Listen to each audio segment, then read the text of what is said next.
Hello everyone and welcome back. In this video, we'll be covering everything training, from melee and distance skills right to magic level. The old way of training by taking the weakest weapon you can find and smacking around slimes and monks doesn't work well anymore since the damage rework if you are higher level. Damage will scale off level as well, so even with minimal skill, you will wipe out the old training creatures. Most methods and areas seen in this video will require a premium account to access. The first thing we'll cover is offline training. Currently you can train one skill plus shielding as you offline train. Whether it is axe, club, sword, distance, or magic level, your shielding will be trained as well. You are not able to train your fist fighting offline. When you offline train, your skills won't start to increase until you're offline for 10 minutes and a character may train offline for 12 hours.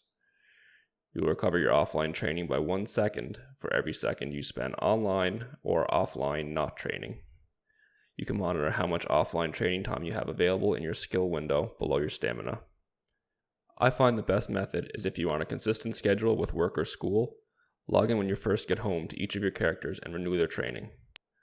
For example, if you get home around 5 o'clock every day and set all of your characters to train, your training time will be up at 5 a.m., then start recovering over the next 12 hours, and when you get home again, it will be full.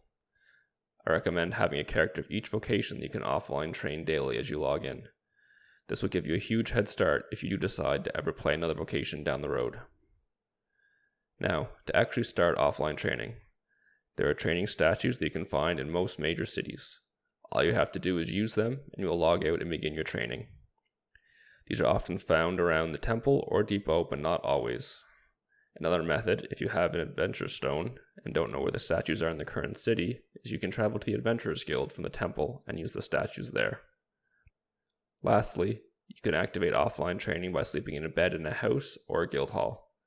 This also has the benefit of allowing you to recover some health, mana, and soul points, but isn't really a game changer in Tibia today. The next method that we'll go over is exercise weapons. These were introduced as a gold sink, as well as to help knights and paladins to be able to pay to increase their skills as a mage can do with mana fluids. Though, it is still possible to increase your magic level using these, and it is pretty much on par with using mana potions. An exercise weapon must be purchased for a specific skill and is not possible to train shielding at the same time. Also, any exercise weapon can be used by any vocation. For example, a knight can use an exercise wand or rod to increase their magic level, or a mage can use a weapon for melee or distance skills. All training weapons can be purchased from the store for 25 Tibia coins or from an NPC for 262,500 gold. The wands or rods can be purchased from the magic NPC in the town, where the melee and distance training weapon is usually purchased from an NPC that sells weapons and armor. Because you can purchase an exercise weapon using either Tibia coins or gold, one is clearly a better offer depending on the price of coins. If the coin price on your world is more than 10,500 per coin, you're better off buying the exercise weapon using gold and selling your coins. It is also possible to get one free exercise weapon if you're a free account, and 2 if you're a premium on the 6th day of your reward streak. These weapons only have 50 charges compared with the 500 charges of the ones purchased from the store or NPCs. Also, usually every second month there's a double experience and skill event. This is definitely the best time to use your exercise weapons, as you'll get twice as much skills for the same price. Now that we've covered how to purchase exercise weapons and how they work, where to use them. An exercise weapon must be used on an exercise dummy. While using one of these weapons, you may chat, but performing actions such as eating food, casting a spell, moving your character, etc. will interrupt the training. You then have a 30-second cooldown before you can use your training weapon again. These dummies can be found in each of the training schools and towns we discussed earlier for offline training, as well as in the Adventurers Guild. If you want to get more bang for your buck, you can purchase an exercise dummy from the store for 900 coins, which will be placed in a house or guild hall. This dummy can only be used by one person at a time, but will increase your skills 10% faster than using a regular dummy. Next, we'll cover some training methods for melee and distance skills that are more time consuming than exercise weapons, but cheaper. One option is Sea Serpents. These don't do too much damage as a higher level, though you probably won't want to fully AFK in case someone wants to cause trouble. Using a weaker melee weapon or small stones should keep these alive for a while, and you can also work on your shielding. I recommend finding a spawn where the Sea Serpent will be forced to stand diagonal to you, so you can avoid the waves. An option for paladins to use small stones or another low attack distance weapon is Lizard Magistratus. This will require you to have completed Mission 5 of the Wrath of the Emperor quest.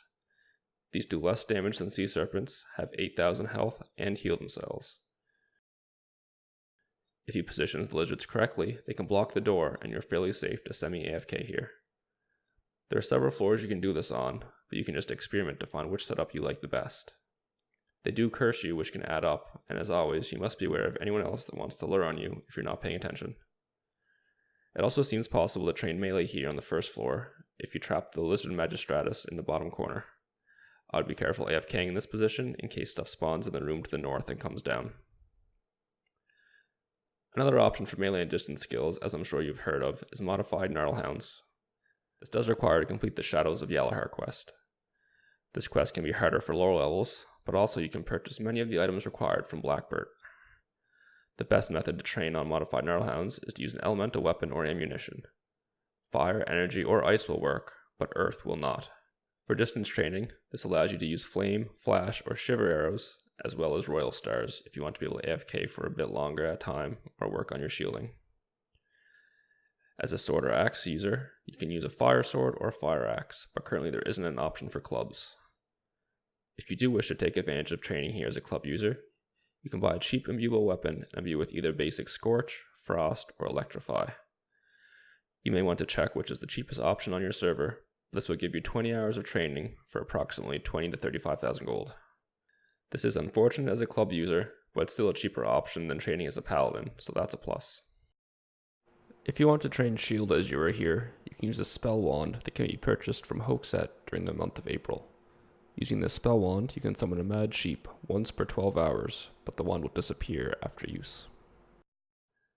Lastly, we will cover boosting magic level. If you take advantage of the reward shrine, after 6 days you will get double mana regeneration in protection zones, and on the 7th day you will be able to regain soul points. These protection zones are a house, guild hall, or depots. You can tell by the green icon in your statuses. The good thing about this double regeneration is it also affects regeneration items like Ring of Healing and Soft Boots. This puts Ring of Healing basically on par with regular mana potions if you're buying them for NPC price at 2,000 gold. A mana potion costs 56 gold with a 5 gold deposit if you sell it back, so I'll count them as 51 gold. A Ring of Healing recovers 1800 mana, 3600 with double regeneration. If you take the 3600, divide by 100, which is the average mana back from a mana potion, it will take 36 mana potions. At 51 gold, this makes it cost 1836 gold for the same mana. The thing is, you'll most likely be able to find Ring of Healing in the market for under 1000 gold. Where this really shines is with Soft Boots. With a double regeneration, it is 57,600 mana for 10,000 gold. At 51 gold per mana potion, it will cost you almost 30k to get the same amount of mana. This is a fairly effective method to make runes as you AFK, as you can actually turn a profit as your soul points will generate with the 7-day streak. Or you can utilize this as you're using exercise weapons and making runes as you reach full mana. Another way to boost magic level is spamming mana potions. One option is whenever you log in with full soul points or come back to town after a hunt, just waste all of your mana making a rune that we'll use often, whether it's Sudden Death, Avalanche, or something else. This may cause you to waste an extra 5k rather than buying the runes in the shop, but you'll get an extra 30 to 40k mana wasted for that small price. If you don't want to rely on soul points, but still wish to spam mana potions, you can use the invisible spell. This will obviously be full waste. Unless you're trying to save money using regular mana or strong mana potions, you'll most likely be better off just purchasing an exercise wand or rod. I hope you've enjoyed the video, and this can help you understand training better and give you an idea where you can boost your skills.